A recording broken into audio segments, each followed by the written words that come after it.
受到警员电子的移工集体感染事件冲击，虽然如何预先伫南科扩大筛检来应应可能的疫情危机，在日前台积电关境零接触的筛检站，协助医护人员会当伫舒适的空间来执行以外，现在南科进一步扩大筛检站，用在了解每一天伫生产线顶的员工敢有受到感染。该大型筛检站9号正式启用，希望降低园区员工受感染的风险。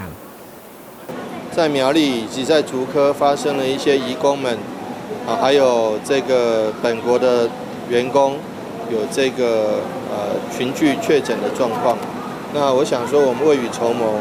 先来南科开设这个筛检的量能，能够来让这些移工朋友们，因为移工朋友们他们都是集体住宿。那在宿舍里面，我想我们也是特别关心他们。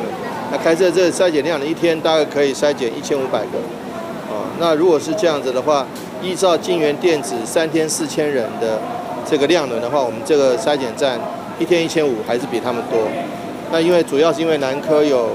将近8000名移工在工作，那所以说如果维持一个礼拜筛检一次的话，一天1500，那这个量能是够的。甚至如果维持2个礼拜筛检一次的话，那这个量能是绰绰有余的。所以我想说，最重要的是移工的健康，以及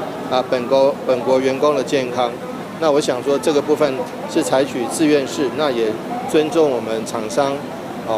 他们的一个意愿。